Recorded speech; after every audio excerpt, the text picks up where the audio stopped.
নমস্কার বন্ধুরা, গতকাল থেকেই কিন্তু শুরু হয়ে গিয়েছে অন্নপূর্ণা ভান্ডার বা অন্নপূর্ণা যোজনার বাড়ি বাড়ি গিয়ে ফিজিক্যাল ভেরিফিকেশান সার্ভে।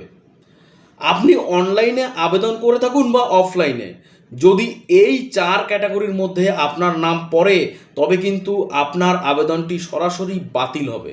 এমনকি আপনি যদি জুন মাসের ৩,০০০ টাকা পেয়েও যান, জুলাই মাস থেকে কিন্তু সেই টাকা আর পাবেন কি না তার কোনো কিন্তু গ্যারান্টি নেই। তো কোন চার ধরনের মহিলারা বাদ পড়ছেন, পশ্চিমবঙ্গ সরকারের নতুন নির্দেশিকায় কি বলা হয়েছে, চলুন একদম বিস্তারিত জেনে নিই।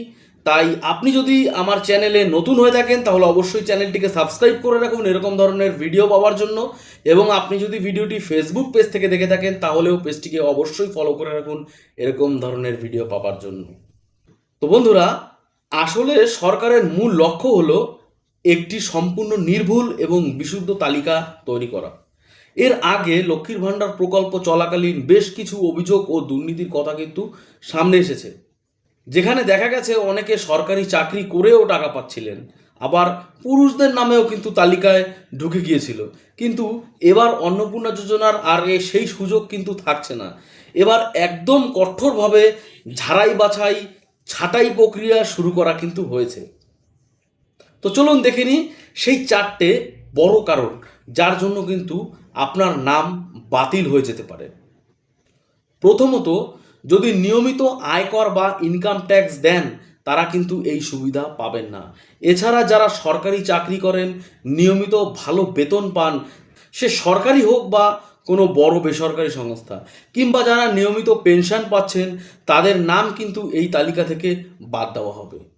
এর পাশাপাশি বাড়ি বাড়ি ভেরিফিকেশনের সময় দেখা হবে আপনার পরিবারে কোনো চার চাকার গাড়ি আছে কিনা, এবং আপনার যদি পাকা বাড়ি থাকে এবং তাতে যদি তিনটে বা তার বেশি রুম বা ঘর থাকে তাহলে কিন্তু আবেদন বাতিল হতে পারে।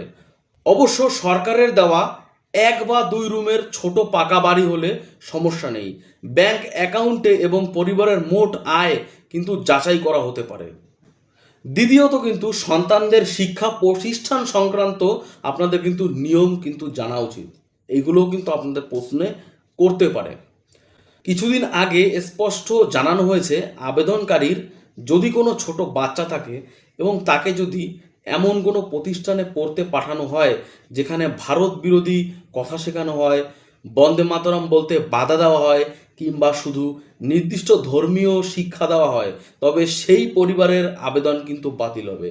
কেন্দ্র বা রাজ্য সরকারের অনুমোদিত যে কোনো সাধারণ বা বেসরকারি স্কুলে সন্তান পড়াশোনা করলে কোনো কিন্তু সমস্যা নেই।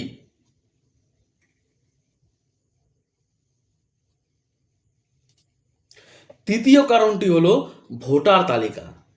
এবারের নির্বাচনে যারা ভোট দেননি, যাদের ভোটার তালিকায় নাম নেই, কিংবা যাদের কাছে ভোট দেওয়ার স্লিপ এসে পৌঁছায়নি, তারা কিন্তু এই অন্নপূর্ণা যোজনার সুবিধা আপনারা পাবেন না।